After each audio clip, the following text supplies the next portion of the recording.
subtle typography and punctuation to better understand a bit of this stuff.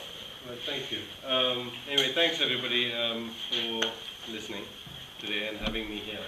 I'm representing my colleagues who unfortunately weren't here and the ones who actually wrote the paper.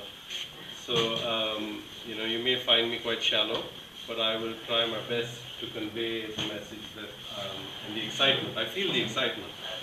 I may not have the depth. But I think, it's a good transition from what I think Hans was saying, because I think, he talked about the future and he talked about how things are evolving and he began actually at, where I thought I'd like to begin, which is how language and communication is evolving really. And I mean, it started with, and anyway, so the topic is really revealing semantics to subtle typography and punctuation. So we're talking about the evolution of punctuation, or what we think we should do with evolving punctuation, and how typography could also help. Evolution of typography, or no, may not be evolution, but better use of typography to communicate. And we've used a quote here from Oscar Wilde, which is my colleague SKV's favorite author. He says, to reveal art and conceal the artist is art's aim. And I think that's the thing. I think it's a subtle thing to be able to reveal it and conceal what the actual artist is, his aim is really. So the evolution of type is, I mean, as he said earlier, was that we started with carving and on stone. You moved on to words that were literally written out exactly like that in the Roman times, without any spaces, without anything to really differentiate the words, the clauses within the communication. This, of course, today is how the same sentence, which by the way is the first sentence in our paper, would have appeared in old times and how it is today. Obviously, much easier to understand. And primarily that is because of the use of fonts and the difference in capitals, small caps. You've forgotten A in the last line. It's very difficult. You mean in the first one? Yes. Yeah, the wrong. Sorry. But anyway, so the point.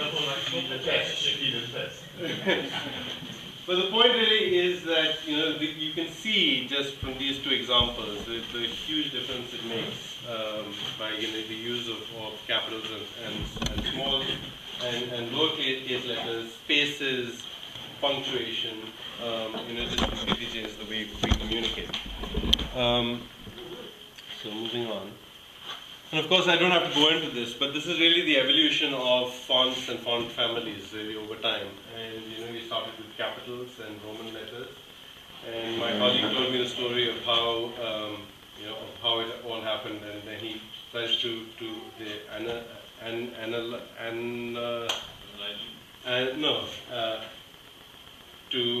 forget the word. I mean, basically using how it was in Roman times, where you had the Rome as the capital and the rest of Italy as its subjects.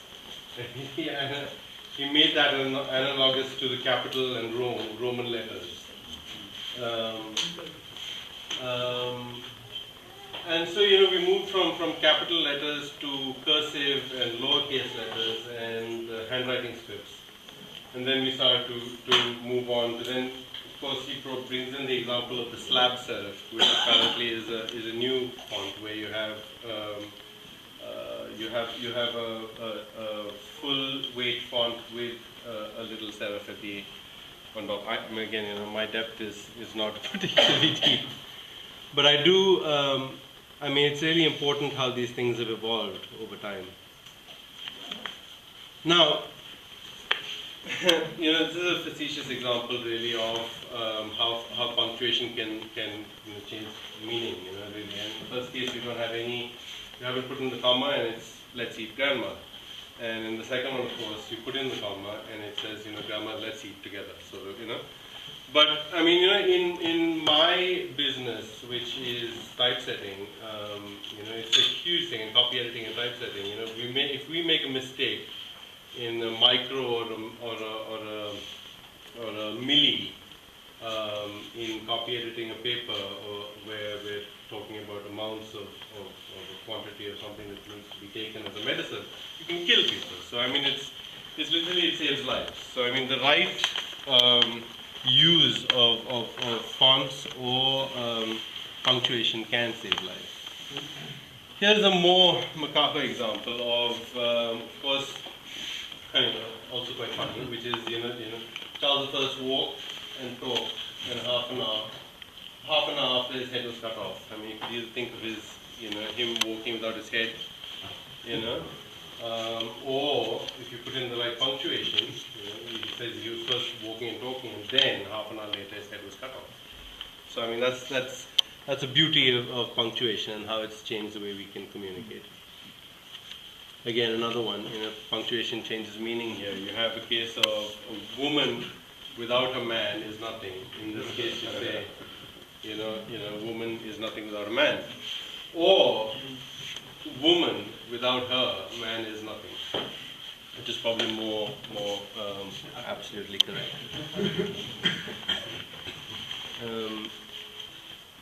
But was punctuation introduced because it's impossible to do it with a normal sentence? You could rephrase it. Sorry, say that again? Well, was it a necessity that there was punctuation, or was it not possible to rephrase, basically? You could rephrase, but we're just saying how that same sentence could be, just with small changes of punctuation, you can change the entire meaning.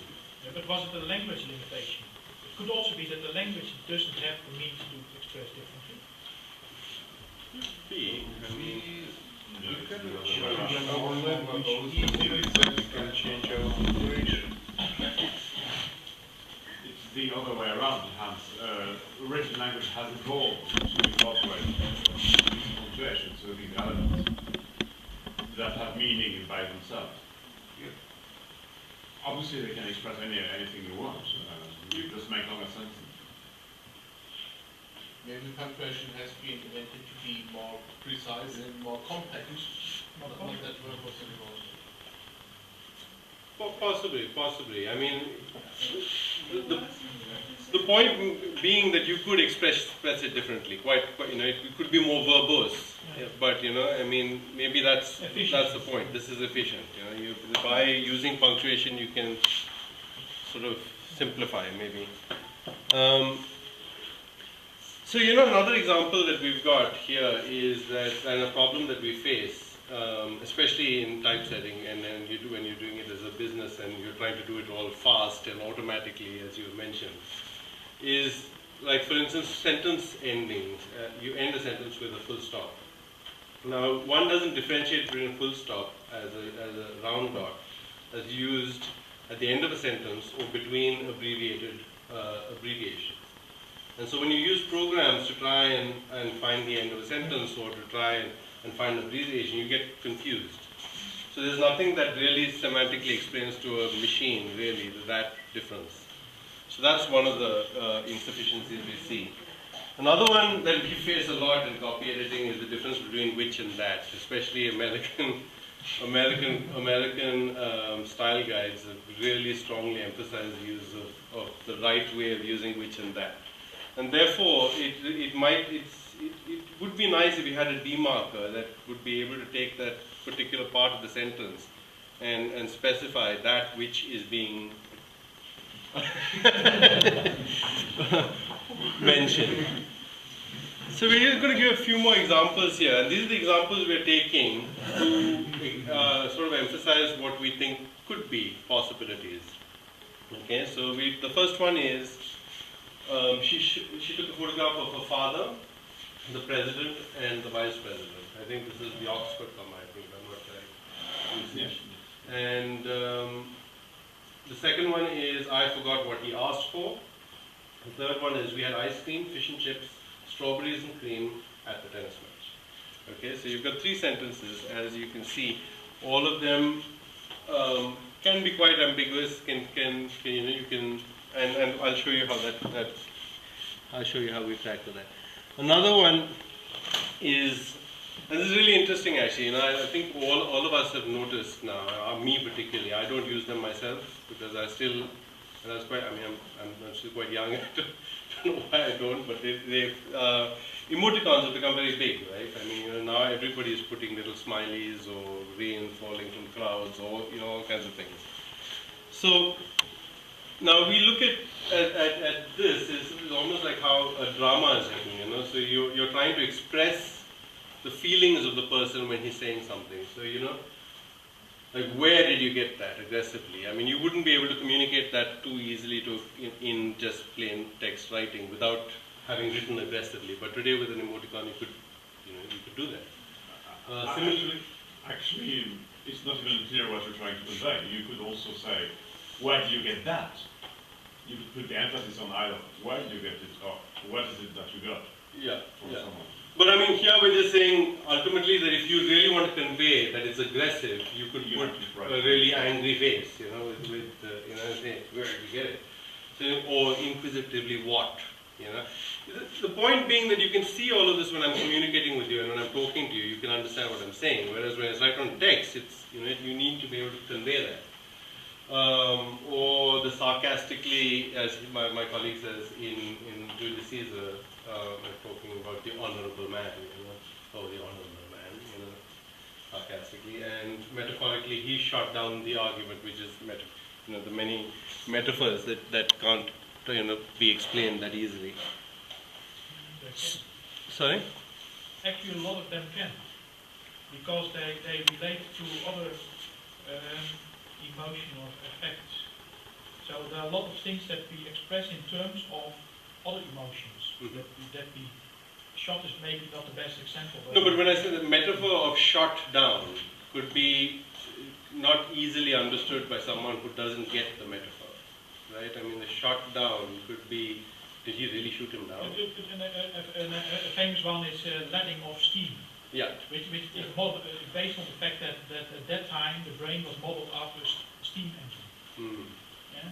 So you let off steam. Yeah. Yeah, but I mean, it's not easy for some people to get that, those subtleties. By the way, I'm also only talking about English because the context for us is obviously, for me, is English and Tamil, which is the language of our area, my colleagues speak. So we really use those 2 languages. And of course, I'm pretty sure if you take the other languages in, you have very similar, experiences. So I'm going to take these examples that I've just talked about, the first lot of examples, and I'm going to show you what we have done. So she took a photograph of her father, the president, where actually what we're trying to communicate is that the father is her president, is the president, and the vice president. Okay. So what he's done here is he's moved the comma, okay, from close to the father to a space away and closer to the next word, to the president, to signify that that's who she's taking the photograph of. So that's just one example of something that could be done, a small modification of how you use the comma. Of course, the other way of doing this, a little more cumbersome, would be to put it in parentheses. Similarly, in the next one, here you have, of course, I forgot what he asked for. Of course, there are 2 things. I forgot what he asked for, or I forgot what it is that he asked me for, So by using this an upside down question mark, okay, we're trying to emphasize what it is that we're referring to, so that it's quite clear where the emphasis should be placed. He also suggests that we could change the font of forgot or what to produce the same effect. And I think if you look at our paper, we've used that. I mean, you can see it if you read the paper, you've seen that he's used varying typography to emphasize what we're trying to talk about. In the last one, you say we had ice cream, fish and chips, strawberries and cream. Here, we're trying to group the fish and chips and the strawberry and cream, so that it becomes pretty obvious that we're talking about units here as fish and chips and as probably cream. Not mixing. Sorry? Not mixing. Not mixing. Yeah, you're fish and chips and strawberries and cream. And finally, I think this is a square dot or the Halmos dot. that he is considering to be apparently it's used for the end of proof in a math equation, and he is suggesting that maybe we could use that to end a sentence, as opposed to having a round dot to end a sentence. And so you clearly know when sentences stop. So that brings it to a hard break. The first one, wouldn't let's say the average user consider that a typo, comma, space?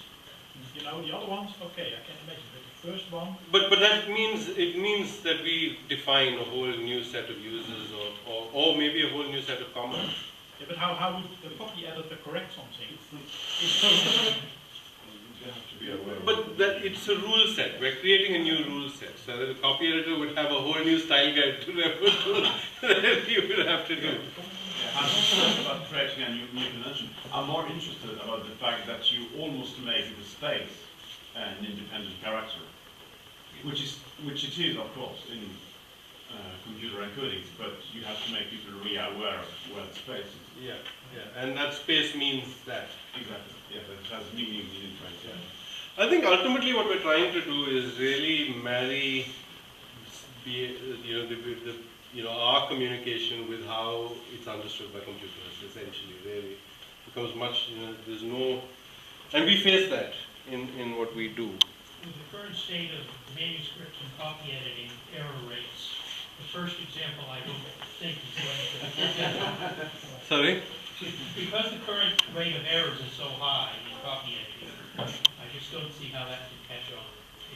The problem is the second and the next ones could not possibly be entered accidentally. The first one could be a result of typo. That's what Alan means. Yeah, but I mean, what we're talking about here is really very conscious effort to make these. This is a proposal. What we're trying to say is that, obviously it's going to, I mean, if we just started doing it today, there'd be tons of mistakes, and people wouldn't make. As a copy editor, you don't know what's the preferred meaning of the sentence. If the space and comma should be that way or the other way. If the father is really the president or the picture has three persons. So you cannot distinguish if it's a typo or what the real meaning of the sentences. And so this is a not so easy thing.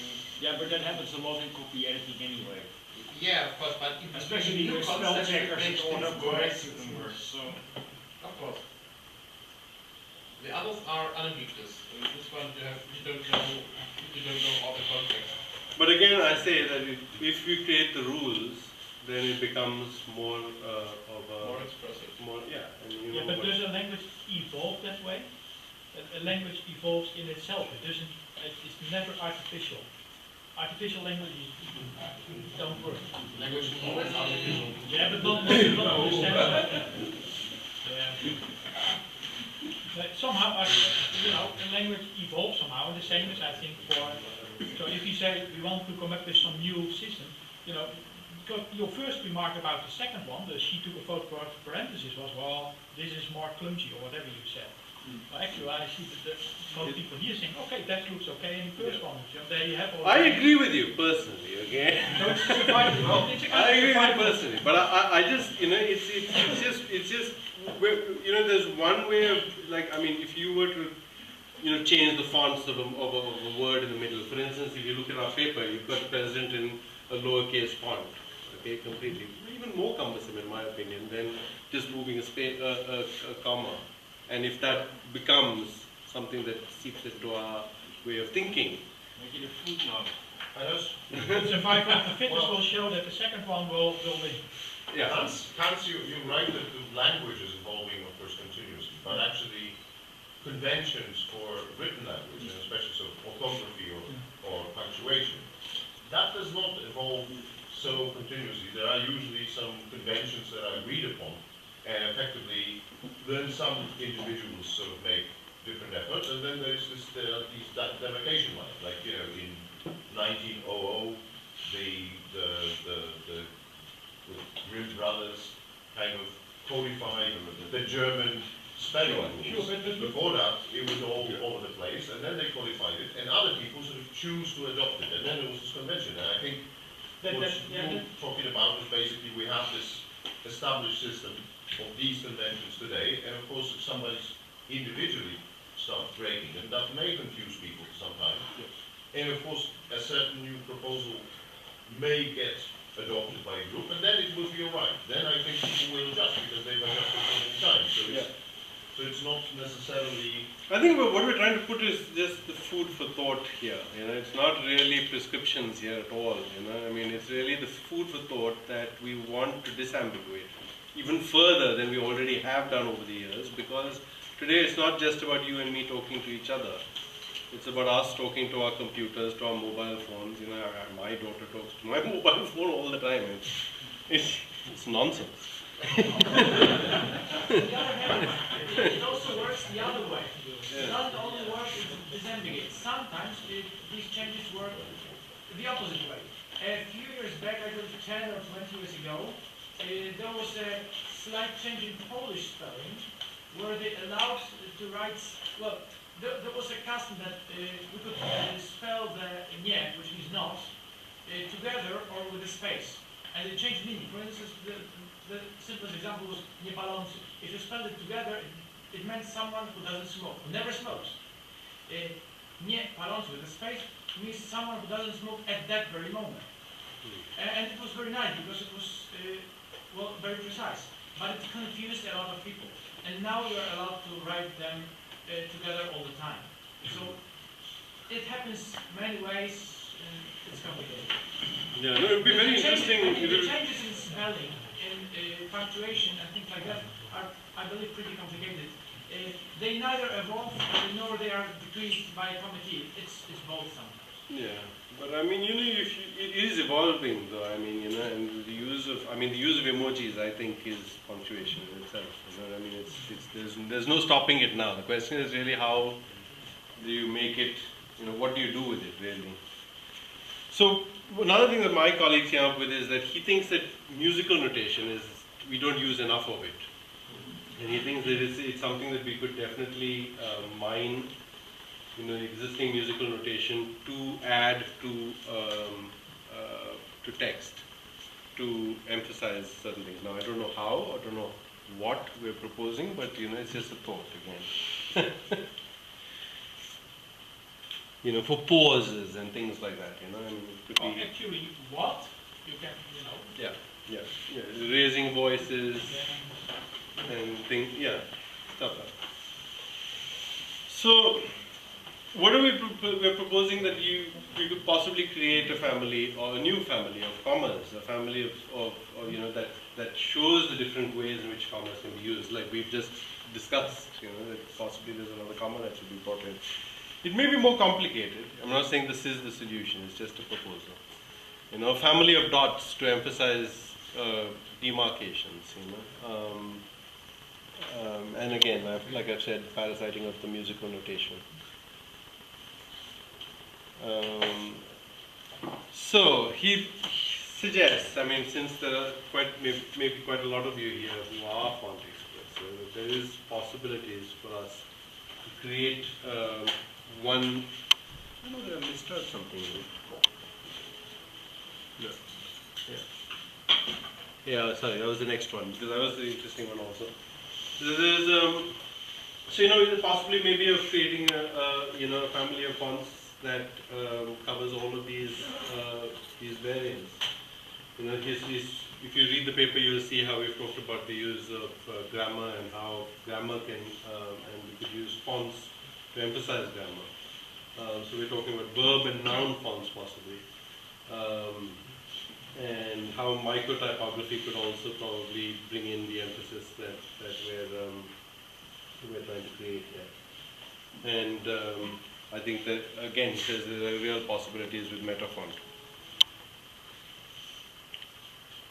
So, yeah, moving on now, the internet typography, you know, which I think, you know, we all agree could probably change? I mean, why do we have blue lines that emphasize hyperlinks?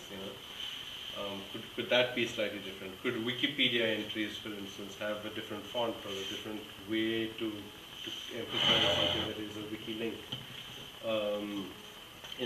So again, we think that there is a possibility that we could change, and this certainly is. I mean, I absolutely believe that there is a huge need for us to work a lot on fonts for the internet, because there just isn't enough choice.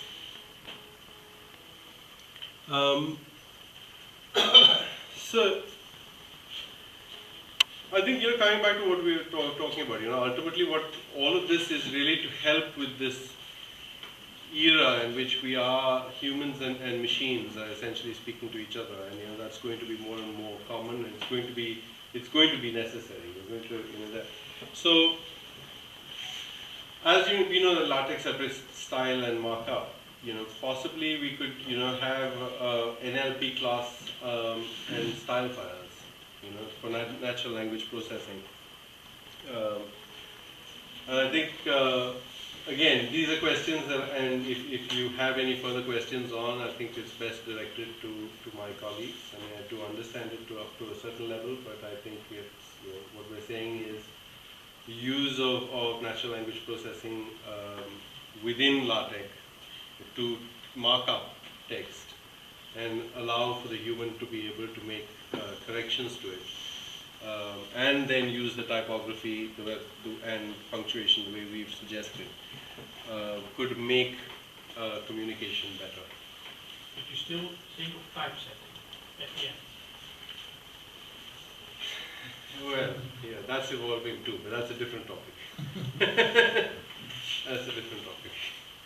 I think here we're really emphasizing punctuation and but your last point is still typography. It's type. It's rich type.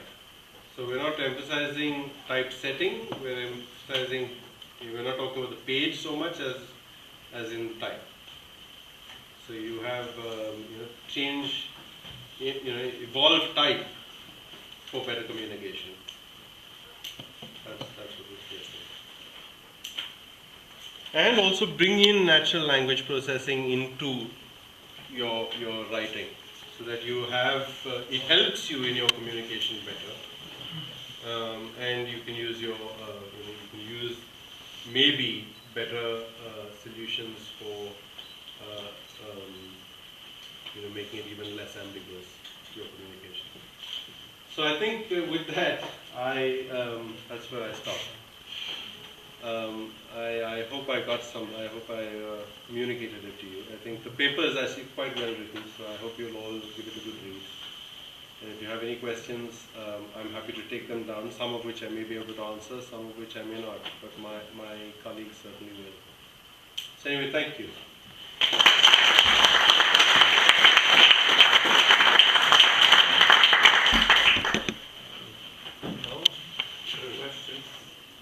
Okay, then let's connect it to the theme of the conference.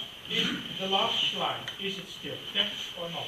Is it still related somehow to text or not? Or is it text somehow, all the experience from text taken to another domain? It is related to text. Something new. No, it is related to text. Well, it's tech and meta font and fonts, basically, really. So the way it is related to tech is that we're trying to say that bring in natural language processing into your tech typesetting, because tech is